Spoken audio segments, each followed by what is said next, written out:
Maryland to become first U.S. state to ban surveillance pricing that charges more after mining personal data. And I thought this was very interesting. And if this can get passed, this will absolutely hard cuck part of what Bridge wants to do. And so I would love to see this get passed. Absolutely love to see this pass. Maryland is set to become the first state to ban surveillance pricing in retail grocery stores after the legislature last week passed the Protection from Predatory Pricing Act. Also known as dynamic or personalized pricing, surveillance pricing is when a store charges different shoppers different prices for the same item at the same time based on something the store knows about them as an individual. Governor Wes Moore said he will sign the bill into law, which stops large retailers from using personal data to change prices in real time, while still allowing for promotional offers and loyalty program benefits. American consumers are subject to dynamic pricing millions of times every day when they're buying airline tickets online, using Uber, or ordering anything on Amazon.com. The new law introduced by Governor Moore was prompted by concerns that major retailers such as Walmart are adopting digital price tags on their shelves that can change instantly by using predictive technology to manipulate prices and hurt average consumers. At a time when Marylanders are already stretched by the rising cost of groceries, housing, and everyday necessities, we must ensure that new technologies are not used to drive up the bill for working families. Consumer Reports lobbied for the bill, but says that the final draft of HB 895 falls short of adequately protecting consumers.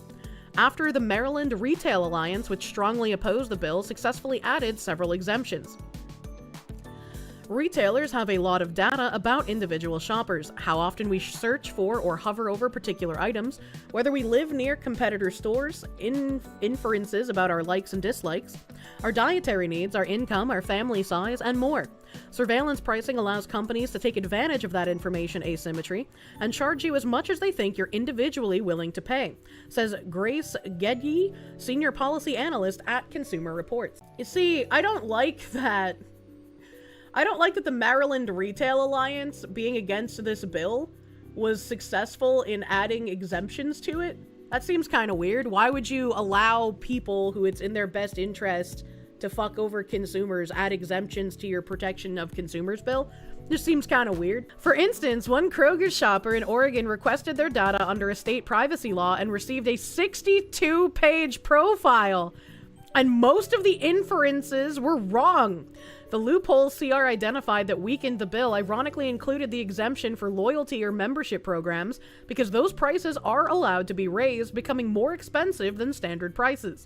Okay, I got two questions here. One, why the fuck does Kroger have a 62-page incorrect profile on a shopper? That's fucking crazy.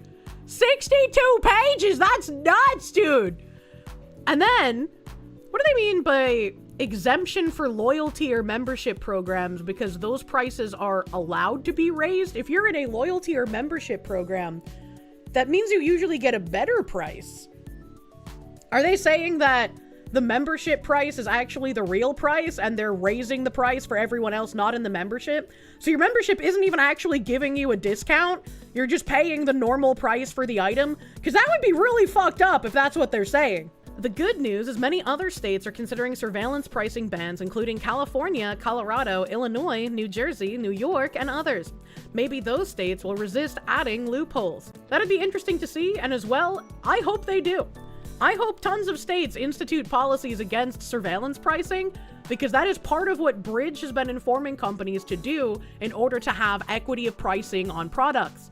I do not want equity of pricing on products. I do not want to pay more for something because I am white or have a discount because I am a woman. That is very silly and very stupid. The key provisions of the Maryland Act, which will go into effect on October 1st, 2026, include grocery stores are required to keep their prices fixed for at least one business day to prevent hourly price spikes. Retailers are prohibited from using surveillance data such as a customer's shopping habits, ethnicity, or income to set different prices for different individuals. This makes me feel even better that they specifically added ethnicity to this. Because I was gonna say, if I read through this and they don't mention anything specifically about immutable characteristics, I would still have a slight worry. But they closed that, thank goodness. Violations are treated as unfair or deceptive trade practices, but businesses only face fines of up to $10,000 for a first offense and up to $25,000 for subsequent violations. Okay, so see, this is where the issue comes in, right? That's like pocket change for corporations. All right, okay? If you want to actually have a punishment for a corporation and be like, you're not supposed to do this, that fine needs to be like 10 times that. It needs to be like $1 million for a first offense and up to $2.5 million for every subsequent violation, right? It needs to be an actual detrimental reasoning for them to not do it. I don't think that's quite enough. CR described the bill's enforcement provisions as weak, especially because consumers are not permitted to sue companies if they've been subject to surveillance pricing, a departure from Maryland's primary consumer protection law. Only the Maryland Attorney General can bring suits and is required to send companies a notice that they violated the law to give them 45 days to fix violations without further legal ramification. Well, see, that also seems weird, right? If I found out I was subject to dynamic pricing and I paid more for CVS brand cookies than somebody with a different race or a different gender, I would want to be able to sue that company because that seems like an EEOC kind of thing. It's not an employment thing, it's more a consumer thing, but I wonder what's the EEOC for consumers rather than employment, you know? I'd say it seems like you could very easily bring a discrimination case. So it seems very odd to say that consumers are not permitted to sue companies if they've been subject to surveillance pricing. That's very strange. Like, even if the Attorney General can do it, if you have been discriminated against and you have to go to your state's Attorney General in order to bring a suit, that could delay things incredibly. And it's not just brick and mortar stores that are suspected of overcharging. Last December, Consumer Reports published an investigation into Instacart's pricing tactics. CR had nearly 400 consumers shop for the same basket of goods at the same time. Analysis of the shopping data found that consumers were paying different prices for the same products from the same store at the same time. The investigation found that Instacart's algorithmic pricing experiments could result in price differences as high as 23% for certain products and could cost families more than $1,200 a year at checkout. I wonder how long this has exactly been going on, right? Because it wouldn't surprise me that places like Instacart would be charging more per product depending on the person buying it.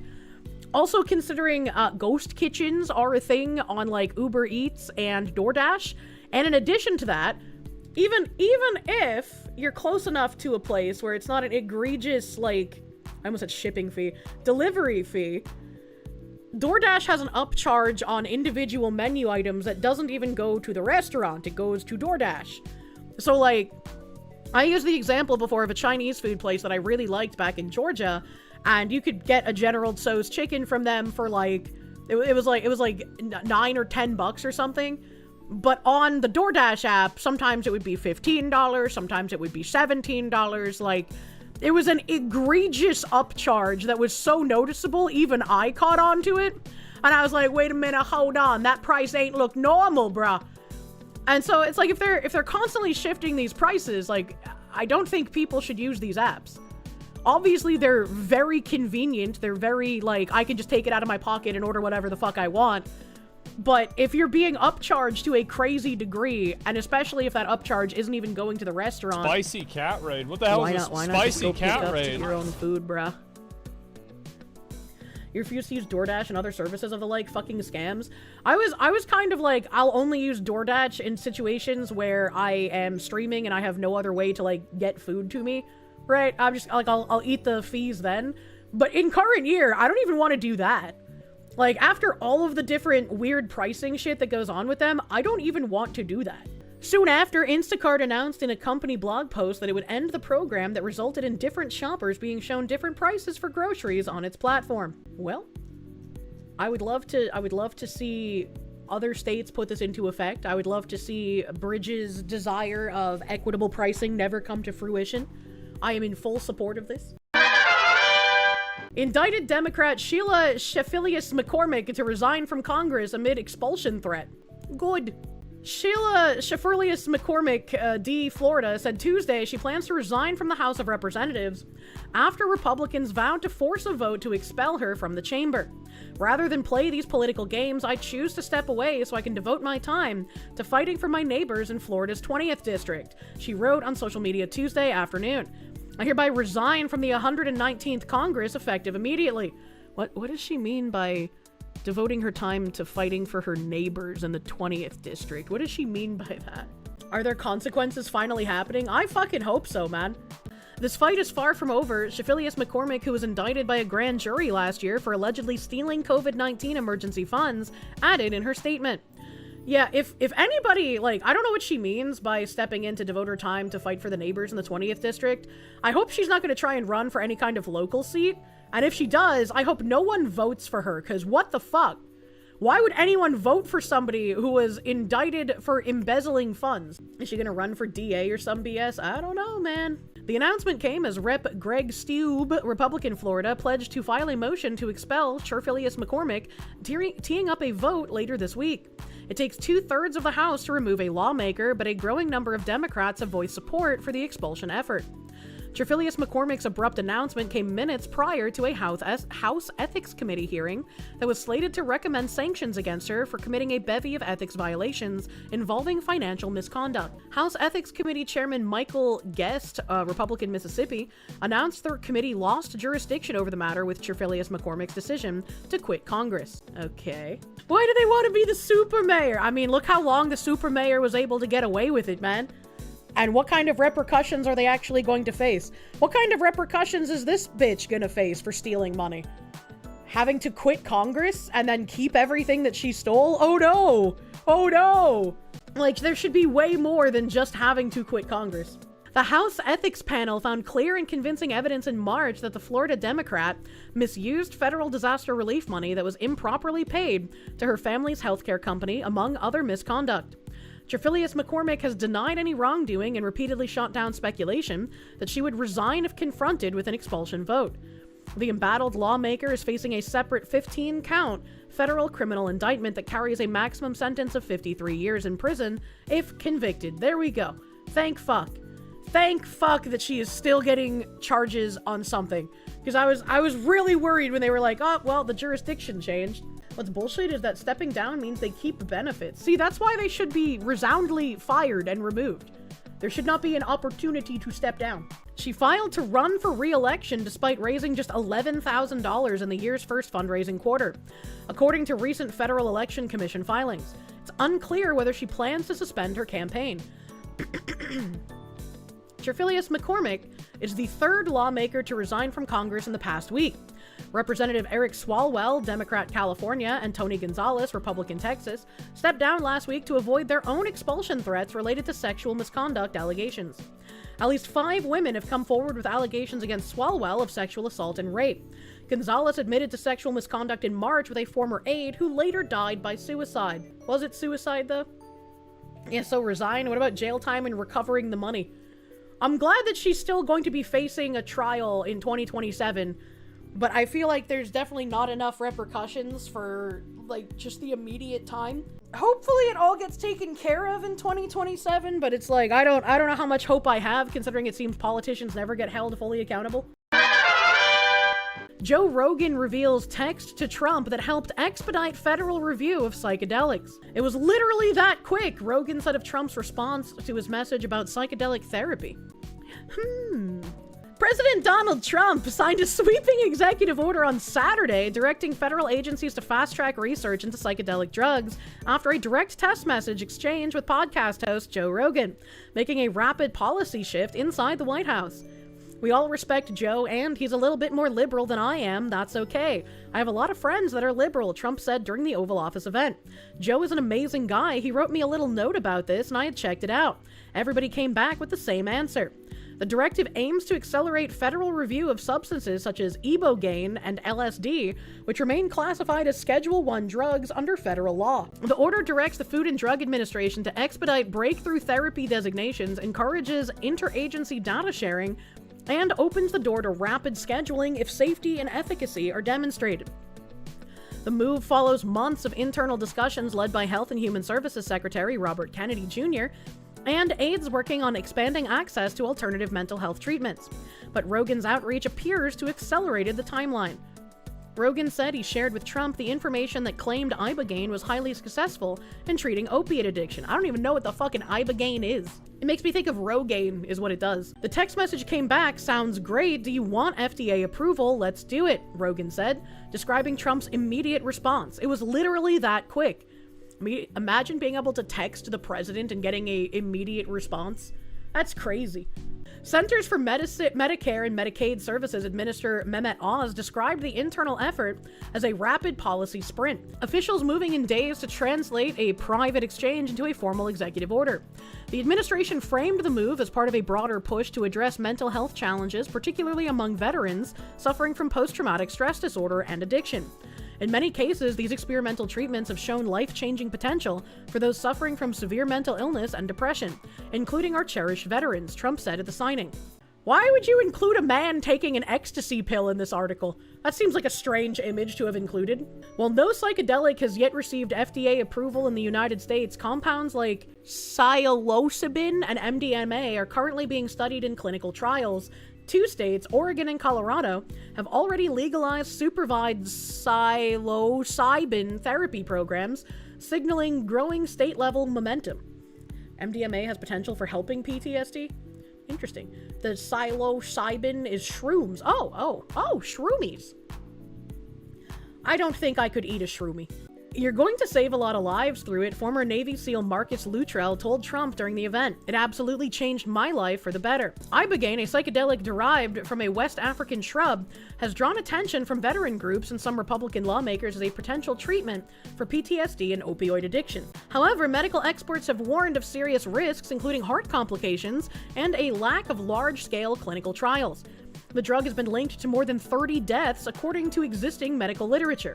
Well, I feel like there are always going to be some people who have some side effects to certain medications, but like, that's why you do the experiments with the medication to find out, okay, this person is allergic to it, why, and what can we do to fend that off, right? The question is, how many of those deaths were in a medical setting? Also a good question. How many of those deaths were people potentially mixing drugs together? And how many deaths are connected to the clot shot? I'm a pure blood? How many die from opioids every day? Yeah, even if there would be just some inherent risk, obviously I don't know the numbers, but if it's like 30 in their existing medical literature, how many less would that be versus some, like, the opioid addictions that they could be solving, right? Ibogaine can raise the heart rate to over 200 BPM, which is extremely dangerous. It has huge potential, but should be used with extreme caution. Sounds like it.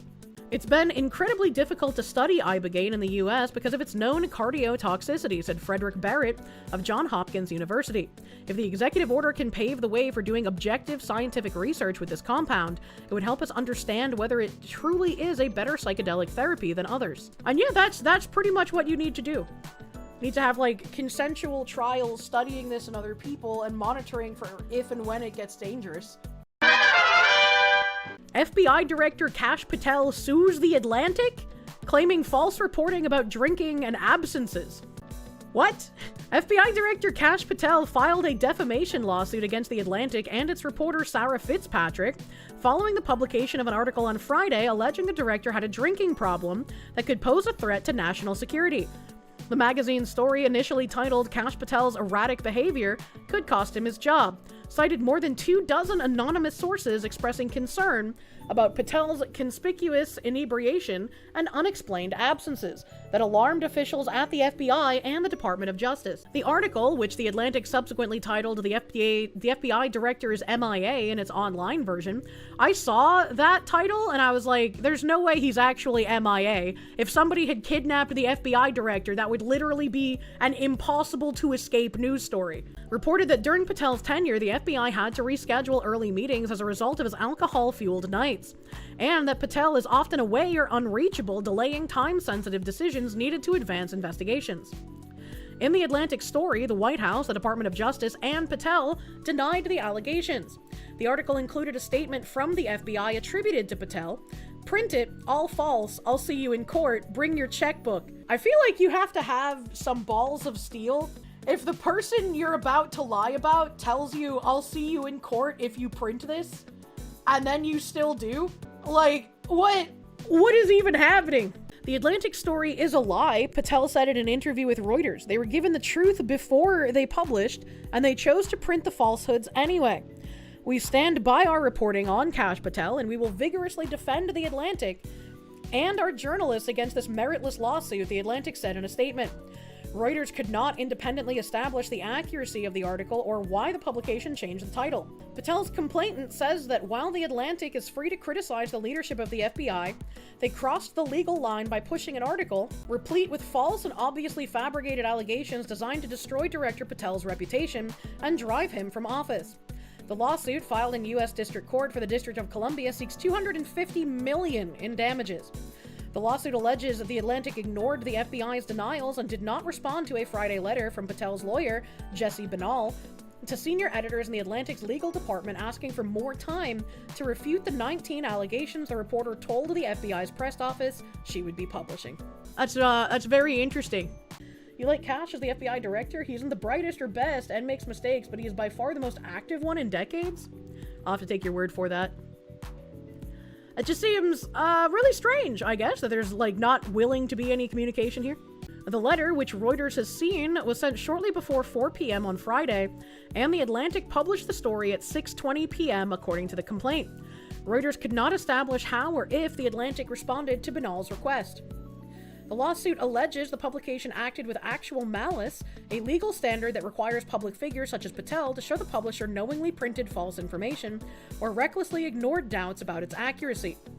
Defendants' conscious decision to ignore the detailed, specific, and substantive refutations in the pre-publication letter, and their refusal to give a reasonable amount of time for the FBI and Director Patel to respond is among the strongest possible evidence of actual malice. Hey, it's just like how as soon as I went on vacation, hit piece articles about me dropped. And they were even sent to my manager's email, not my Twitter DMs, my manager's email, before the workday even began, and was only given 20 minutes before the article was published after sending out a request for comment to my manager's email. Very obviously evidence of actual malice. The Supreme Court has set a high bar for defamation claims that require a public figure like Patel to prove that the Atlantic or its reporter knew its reporting was false and published it anyway. It's a heavy hill to climb to prove actual malice, said Deanna Schulman, a media lawyer with Schulman Fugate PLLC in Florida, adding that she believes the lawsuit has little chance of succeeding. A failure to obtain comment from the other side alone is not sufficient to establish actual malice. I always thought it was a little silly, even before becoming a public figure myself, I always thought it was a little silly that people were just allowed to lie about public figures and there wasn't really anything they could do about it. Because, you would have to prove that the person publishing the lies knew that the liar was lying.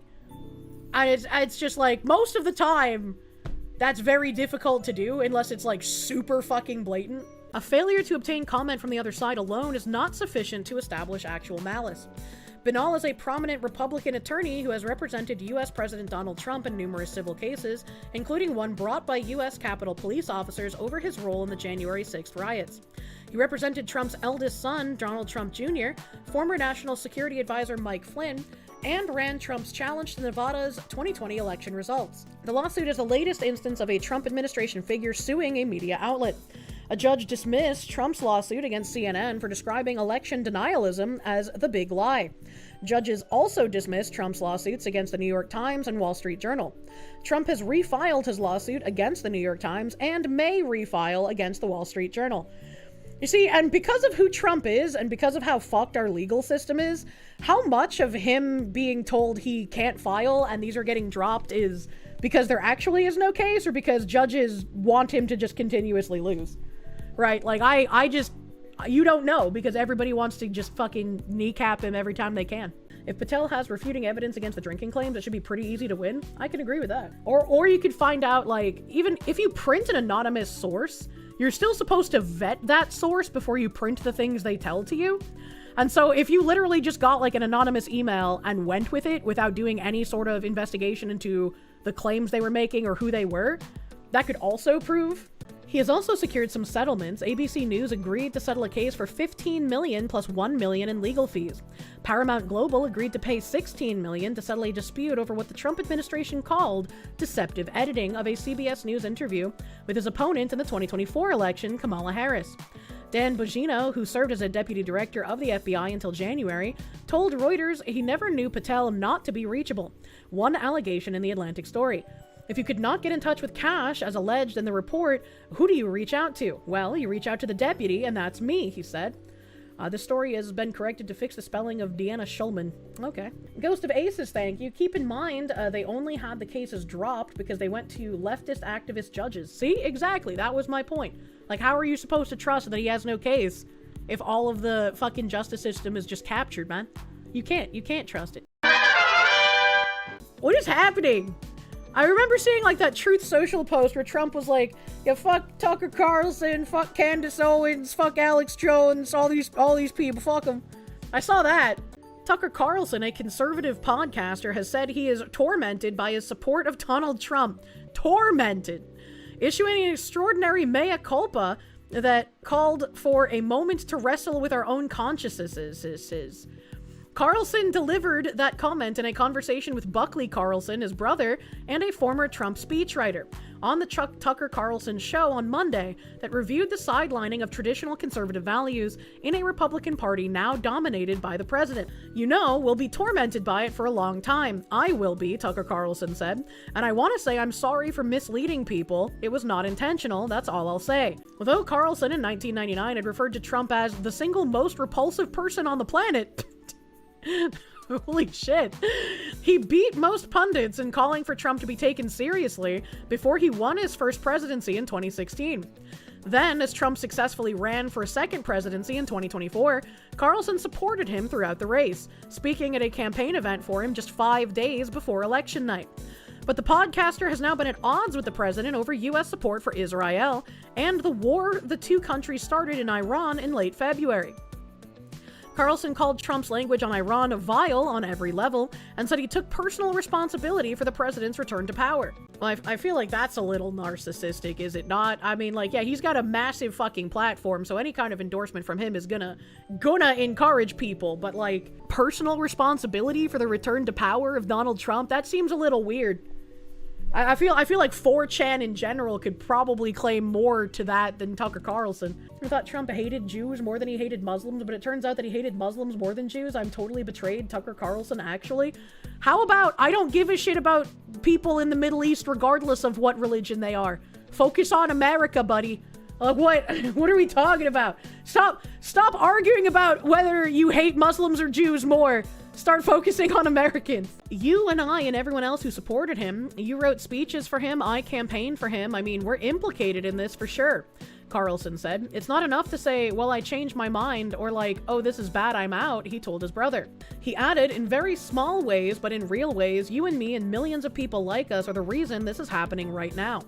Carlson's revisionism comes soon after Trump issued a stinging attack on him, as well as other right-wing media personalities who are hardliners in his Make America Great Again movement, including Megyn Kelly, Candace Owens, Alex Jones, and others. I guess I really don't understand how Trump is the age that he is and still has no idea who to trust, right? Like, I get that people are very good liars, and I get that, like, especially when everyone is attacking you, you need to take any kind of allyship wherever it may come from. But I don't think that, like, Megyn Kelly and Candace Owens and Alex Jones would be people that I just wholesale trust. Like, Alex Jones is a funny comedian guy. I enjoy him comedically. But it's like, I don't think I would have put trust in these people. That's a bit strange. He's surrounded by snakes. Yeah, exactly.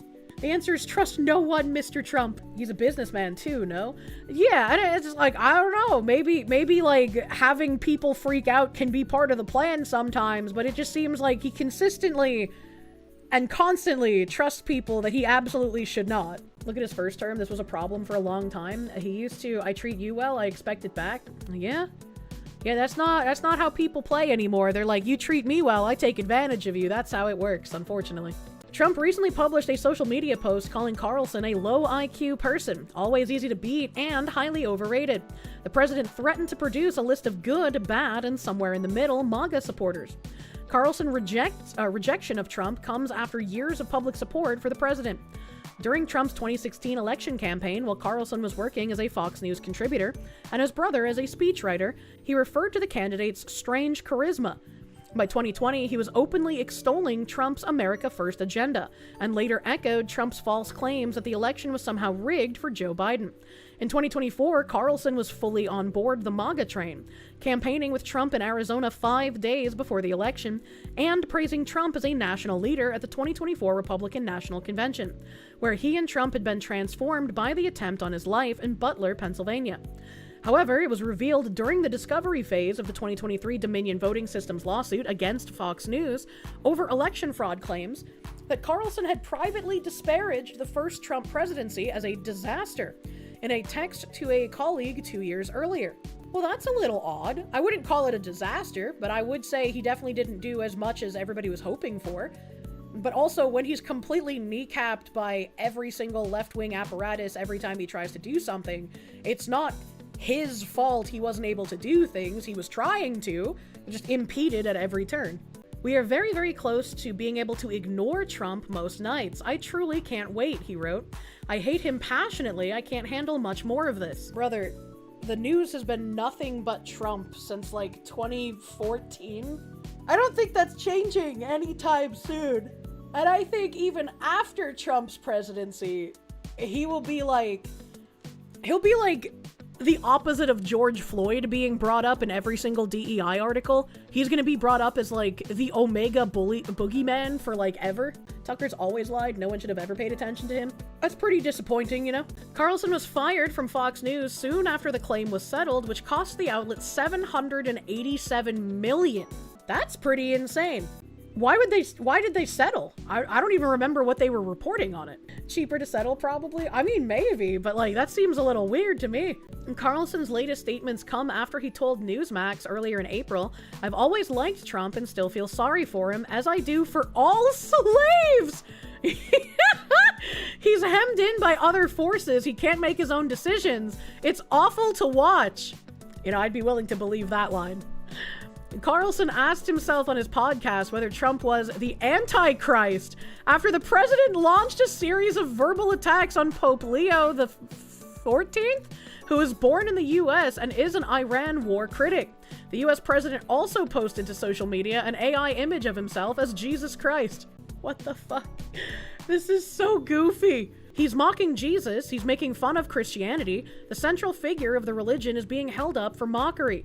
The Tucker Carlson show host said, "Could this be the Antichrist? Well, who knows? At least that's my conclusion. Who knows?" This is so fucking goofy, man. I saw that meme after stream where it was brought up, and I thought doctor rather than Jesus Christ.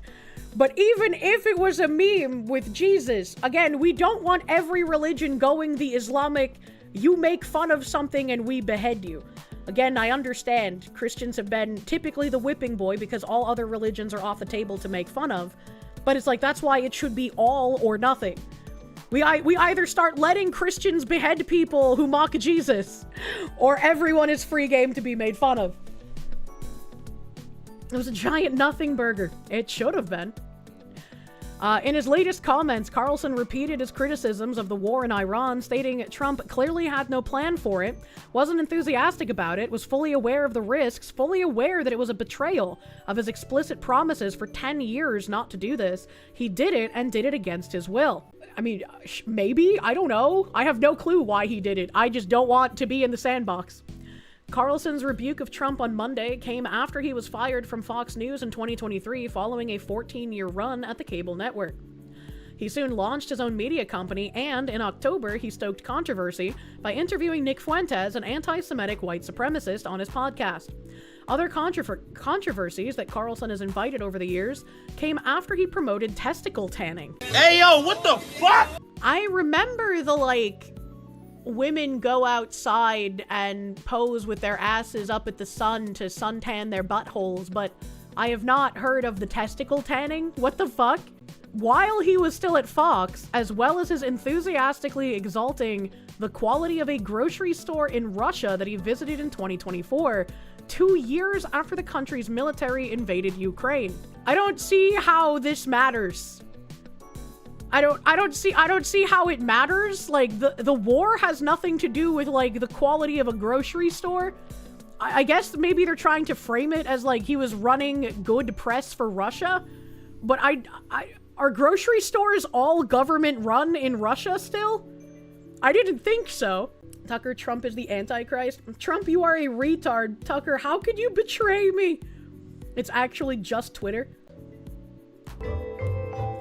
Tucker touts testicle tanning. He's taking a break from parroting far-right talking points on Fox News. Thanks, HuffPost. Shining a light on a novel treatment for declining testosterone levels in men.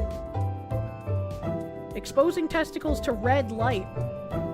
Ooh, so you could like go into a greenhouse and just take your pants off with all the plants. Expose yourself to red light therapy. Which is testicle tanning. It's testicle tanning, but it's also full body red light therapy, which has massive amount of benefits. And there's so much data out there that isn't being picked up on or covered. So obviously half the... I've seen some masks that you can buy from the store that are like red light masks, and you're supposed to just like wear this horrific thing that makes you look like a serial killer, and it just has like a bunch of red lights on the inside that I guess touch your face, question mark? I don't know. I've never tried it. I don't know if it does anything, but the mask is really creepy. They're fucking horrific, chat. Like, look at this shit. Look at this shit. This is scary. I don't like them. Probably not the serial killer room. Yeah, they're scary. I don't like them. Hello, Clarice. Look at this one. This one's even worse. What the fuck? If I take off those masks, would you die? It would be extremely painful. We happy few looking head asses. Yeah, I hate the way these masks look, man. They're so creepy. Covered. So obviously half the viewers right now are like, what? That's testicle tanning? That's crazy. But my view is, okay, testosterone levels crash and nobody says anything about it. That's crazy. So why is it crazy to seek solutions? Unsurprisingly, there's little evidence that exposing genitals to infrared light boosts hormone levels. Many were quick to question the efficacy and safety of the procedure. There's just not enough data on these vaccines, he said, while irradiating his balls. Gives new meaning to the term junk science. Carlson didn't say whether he'd illuminated his own testicles. I would want to know. I would want to know if Tucker Carlson is suntanning his balls. I feel like that would make a very funny news day, unironically. Senate GOP unveils $70 billion immigration plan to circumvent Democrats in bid to end DHS shutdown. And I was like, what do you mean a $70 billion immigration plan? Nobody on the right wants an immigration plan. We want them to get the fuck out. What are we talking about? And then there's another article title that says, Senate GOP budget blueprint calls for up to $70 billion in new immigration enforcement funding. What a wonder these two different titles are making. Like, that is an insane, just complete telling you two different things with two different headlines. Senate GOP leaders formally declared Tuesday, I am illiterate today, declared Tuesday that they will attempt to circumvent Democrats in the months-long stalemate over Department of Homeland Security funding and deliver as much as $70 billion for immigration enforcement on their own. After months of failing to resolve the DHS shutdown, Republicans are now planning to reopen the government without the contentious immigration and customs enforcement and border patrol funding that Democrats have refused to back. The new proposed funding would ensure that agencies are funded through the remainder of President Donald Trump's term, eliminating the need to negotiate with Democrats, who could take back control of at least one of the chambers after November's elections. That doesn't sound like a good thing to me, actually. Doesn't sound like a good thing to say, all right, fuck it, we're just gonna figure out a way to fund it without the actual funding bill because you guys won't play ball. That seems a little bit like, maybe don't do that. And then also, the new proposed funding would ensure the agencies are funded through the remainder of Trump's term. So in 2028, if a Democrat gets in, they can just completely remove ICE from being a thing in the government at all. Like, well, I don't think that's a good call either. GOP leaders in the House and Senate will use a complex budgetary maneuver to pass the controversial immigration funding without Democratic votes. If Dems refuse to sit at the table, their voting power should be nullified. I could agree with that. Because it's like, you shouldn't just be able to refuse to come to the table, right? That shouldn't be something you're able to do. They unveiled the first step of that process, the text of a Senate budget resolution Tuesday morning that tees up a Senate vote on the measure later this week. If successful, the House plans to take it up quickly after, but it's not a guaranteed win. Passing legislation in this manner, known as reconciliation, is an arduous process requiring the cooperation of nearly every Republican in both chambers to proceed. And Republicans are under pressure to move quickly. House Speaker Mike Johnson signaled Tuesday that he would not pass any partial DHS funding package until it is clear that ICE and Border Patrol will not be left unfunded. True, and that's what you should do. It's a stark difference from the approach of Senate Majority Leader John Thune, who advanced a partial funding bill several weeks ago, causing an uproar among the GOP. Isn't John Thune also still holding up the SAVE Act? This guy is like somehow a Democrat masquerading as a Republican was made Speaker or Senate Majority Leader. That's kind of crazy. That's kind of weird. Why is he there? Why have we not tried to institute some sort of let's give that leader position to somebody else? How do we do that? Can we do that? The sequencing is important. We've got to make sure that we don't isolate and, as I say, orphan key agencies of the department, Johnson said, referring to ICE and Border Patrol. And there's some concern on our side that if you do the bulk of the department first before that, they could be left out. When the Senate officially puts its budget resolution on the floor, it will tee up a likely all-night session for senators known as a vote-a-rama that could happen later this week. A vote-a-rama, you say? Thune was elected in a secret backroom vote and was the de facto option because that's who McConnell wanted and not someone who would support Trump. See, that's grotesque. How does that even happen? How did that happen? No filibuster means Dems get to pass amnesty if they take back power. If they take back power, I think you have a lot more to worry about than just the amnesty. I'm going to be real with you. Senate GOP budget blueprint calls for up to $70 billion in new immigration enforcement funding. Senate Republicans on Tuesday unveiled a budget blueprint that will let them craft a filibuster-proof bill to provide immigration enforcement agencies with up to $70 billion to spend through the remainder of President Trump's term. The budget resolution, which the Senate will vote on this week, is the first step in the reconciliation process Republicans are using to get around a Democratic blockade. The Department of Homeland Security has been shut down for over 2 months as Democrats filibustered the annual funding bill, demanding changes to how U.S. Immigration and Customs Enforcement and Customs and Border Patrol conduct enforcement after federal agents killed 2 Americans in Minneapolis. Senate Budget Chairman Lindsey Graham said the budget resolution will let Republicans craft a reconciliation bill that fully funds ICE and CBP for 3.5 years, so Democrats cannot block funding for immigration enforcement through the remainder of Mr. Trump's presidency. This makes it sound a lot more reasonable than the other article does, but I still don't know how good of an idea this is. Not because, if we do something now, they can do something later. They're gonna do that something later regardless of what we do. So I don't give a shit about that. But I'm more concerned about if the funding is outside of the regular budget funding, and if this is done in such a way that, they can just get rid of ICE entirely when they get the presidency in 2028. Need to stop worrying about optics and just do the damn job. We have to pass the SAVE Act and get illegals out. The SAVE Act should be even more important, I would think, to get passed, right? Senate Budget Chairman Lindsey Graham said the budget resolution will let Republicans craft a reconciliation bill. I read that part. The threats to our homeland from radical Islam are only getting more intense, the South Carolina Republican said. Now is not the time to defund Border Patrol, and now is certainly not the time to put ICE out of business. These men and women have been dealing with the consequences of over 11 million illegal immigrants that came to the United States during the Biden administration. The budget resolution instructs Homeland Security and Judiciary committees in both chambers to craft legislation providing the immigration enforcement funding. Each panel was given instruction that would let them add up to $70 billion to the deficit. That technically allows for up to $140 billion to be spent across both committees. But a budget committee aides that the target is a collective $70 billion.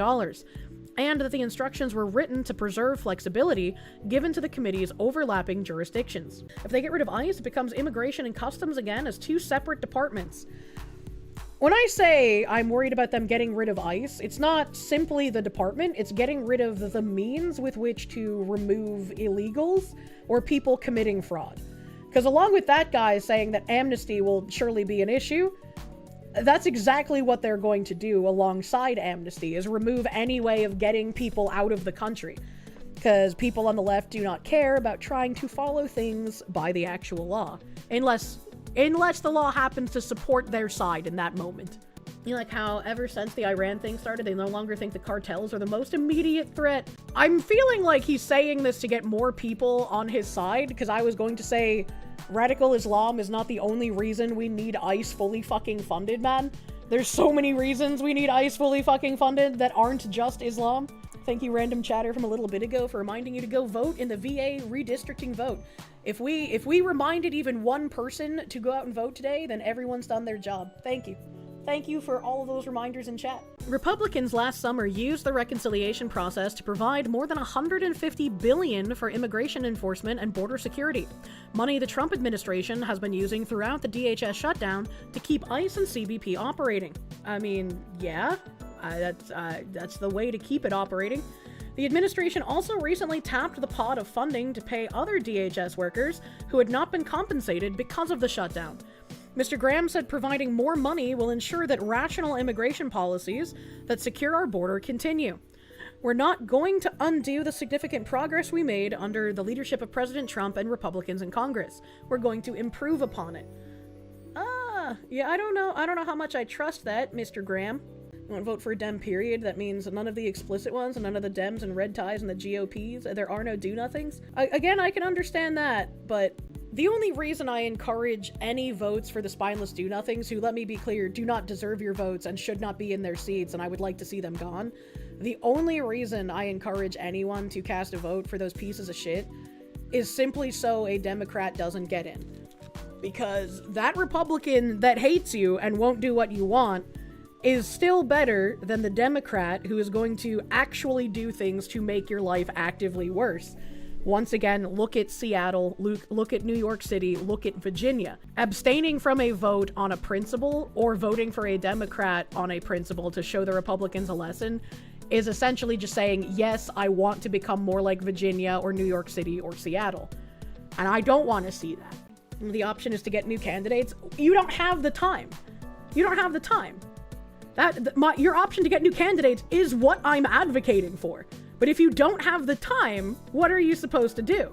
You either suck it up and vote for someone who doesn't want to kill you, but you also hate because they do nothing, and then you get them out of their seat when you have the opportunity, or you do what? You let a Democrat get elected and your area becomes even worse. This cycle, no, we don't have the time. Voting for those people won't buy us the time. Vote in the primaries. I don't know what you mean by that. Voting for these people won't buy us the time? What? Yes, it would, because then you don't have a Democrat in office. You're not going to be able to get them out. You're not going to be able to get that Democrat out, and if you do, you're going to have to undo all of the shit they've put forth. Virginia started putting forth shit immediately. Virginia was just like, yeah, you're going to pay for our houses. We're going to disenfranchise people. Like, we're just fucking kicking it up a notch, man. Your disagreement stems chiefly from the fact that you don't believe the Dems and red ties don't want to kill us. Maybe they do. Maybe they do. But they don't act on it like the Democrats do. So it's still a vote for someone buying us time in order to get a decent person into that seat. Argue like retards over petty bullshit online and let our enemies win. True. In your local elections next month, you have 6 choices, 4 flavors of Uniparty, 1 nutty independent, and Reform, who are offering an Indian migrant. I suspect you'll just spoil your vote. Yeah, that's a fucking awful situation to be in. I don't know how fast Restore Britain is going to be able to get up candidates in different areas, but I know that they've posted that they have a couple of areas they've already floated candidates in. Y'all would rather vote for someone that might kill you over someone that has said they will kill you. The Virginia Dems got in, saw they had a once-in-a-lifetime chance, and they went all in. Maybe the Republicans should have listened to warnings about losing Virginia. You would have hoped they would have. I saw this. This is what I was confused about. Lefties become hyper-libertarians to an extent that would shame even Ayn Rand as long as the business owner is a migrant with a skin a shade darker than ivory. Permits, food safety standards, child labor, income and property taxes. Who cares? These are entrepreneurs. What the fuck am I even looking at? What are these fucking Home Depot shopping carts, dude? Do people actually pay money for this shit? If I lived, and I've never seen this in my life, but if I lived somewhere and I saw people cooking on shopping carts, the immediate thought would be, wow, that's unsanitary. And then I would go, hey, wait a minute, I should probably call ICE. And then that's exactly what I would do. Modern Master Chefs. Reminds you of India. I was just like, there's no way that this is done by somebody legally. This is so fucking gross. This is so gross. Okay, all right. There's one of those books they try to give to kids. What the fuck? That's the Columbia stuff. I know he retweeted that chart because I know exactly what chart you were talking about, dear. What the fuck? What children's book was that? Amazon sells this book, which is recommended for children, but they've banned Camp of the Saints because it offends some goblin that works there. What the fuck is this? Don't forget, everybody's got a butt after the train has left the station, so to speak, and you've had a chance to wash up or douche back there. You can have an assload of fun with a healthy heaping of lube. Apply broad pressure to the outside of the entrance. Circle your butthole with your finger, pausing anytime a spot feels extra good. Sorry, it's really blurry. Dig just the tip of your finger inside. Let your anus pull it in when it's ready instead of forcing it. This children's book is more graphic than the anal violence fan fiction that I read. What are we fucking doing here? What are we fucking doing? Why is this recommended for fucking children? Holy, I did not expect to get raped by butthole on a New Hampshire House Representative tie line. I need we need to censor him for this. Your butthole is an exit only. Oh my god, I was like, it's safe to scroll. We're safe here.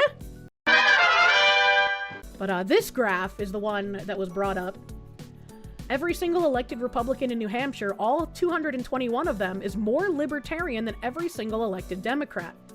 And this is the New Hampshire Liberty Alliance ratings by party affiliation. So I'm not sure, like, what exactly the questions are. I think there's, like, the Liberty Alliance has a website where you can, like, see how each individual representative got their score and how they're ranked on. But I don't remember the website. I don't remember the website, so I can't think of off the top of my head, like, to give even, like, a short TLDR explanation of how this came to be. And so this shows you how the median Republican score is about 84% Liberty score, whereas the median Democrat score is 18%. Mean Republican score is 83, mean Democrat is 19. Democrats were the fascists all along. Imagine my shock. Imagine my shock. This is the New Hampshire House and Senate Liberty Rating. This is the annual Liberty Rating issued by the New Hampshire Liberty Alliance. It is based upon roll call votes in the Senate, House, and State Senate. Individual grades for each representative and senator are based on pro-liberty or anti-liberty roll call votes and sponsorship, co-sponsorship for a subset of bills that have been included in our gold standard Liberty voting guides distributed to senators and representatives each session, day, and/or our activist alert that goes out each week prior to public hearings. Each bill and vote is assigned an impact score by NHLA, considering the degree to which the bill or vote impacts positively or negatively liberty.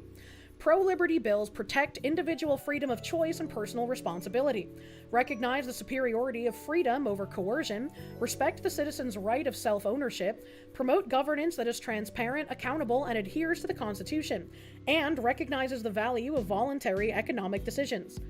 Anti-liberty bills replace self-governance with interventionist regulation, assume rules made by agencies backed by force are superior to voluntary choices backed by personal accountability, and assume a better economy can be managed by a central authority that compels people and businesses to pay for policies they may not willingly support.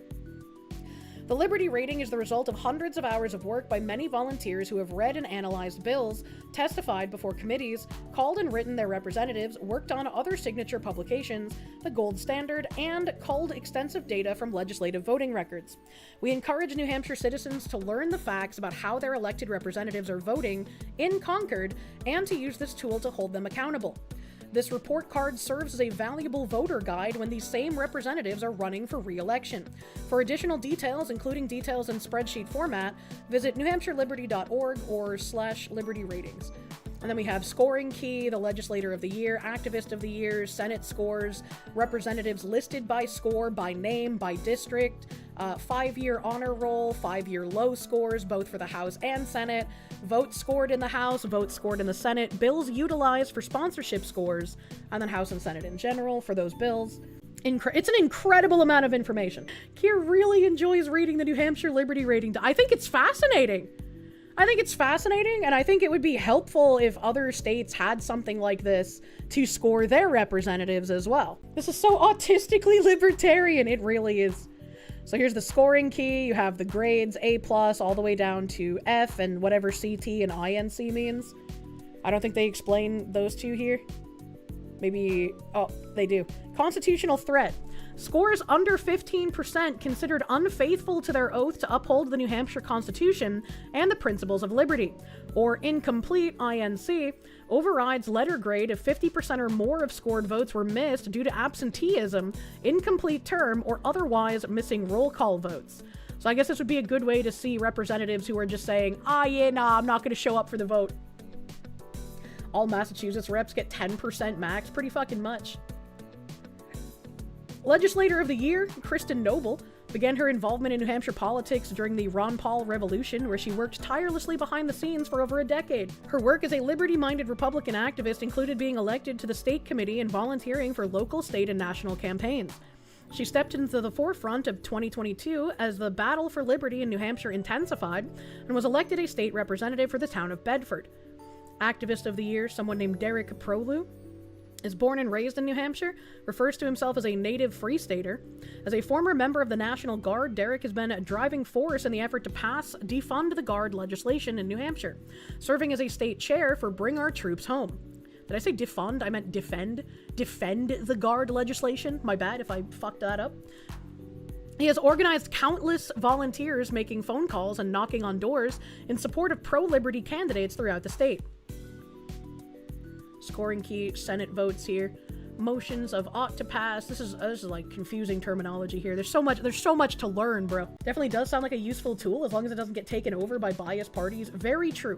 So we have representatives listed by score. And this is the Senate, much shorter. Damn, the House is fucking fully stocked. And we have Deborah Altschiller, whoever the fuck she is listed as a constitutional threat. That's crazy. Yeah, it immediately shifts from R. The lowest Republican here looks like a B-, and that's whoever Regina Birdsell is.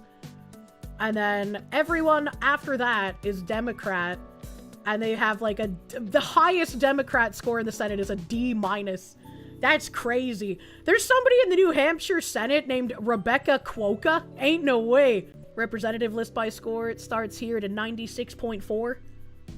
96.4. These are all still A's and B's. Damn, so many fucking reps in the House. Reps listed by name, listed by district. That's a lot of fucking districts. 5-year honor roll Senate. No senators qualified for the honor roll. Oh my god. You really like the constitutional threat Yeah, constitutional threat moniker is it's a fun moniker. 5-year low score. The following legislators have demonstrated a continued disregard for the principles of liberty by scoring a D or worse for at least the past 5 years. Whoever the fuck is Suzanne Prentice? I don't know what she's a representative of in the Senate in New Hampshire, but clearly vote her out. Get her out of there. Get involved. Looked up Rebecca Quokka, and they're supposedly the first openly LGBTQ+ woman elected to the New Hampshire Senate. I thought the first LGBTQ+ woman elected was that, like, trans pedophile they arrested. Like, they're a biological man, but, like, they claim to be a woman, right? So... Voted scores in the House. Okay, alright. So these are different bills. I guess you'd have to look up what each bill does, but they give you how the bills were weighted when judging the score of the individual. Bills utilized for sponsorship. I see these are pro-liberty and anti-liberty bills. You'd again probably have to look up all the bill names to like get a real idea of what all that is. But this is incredibly autistic and very appreciated. I love seeing this shit.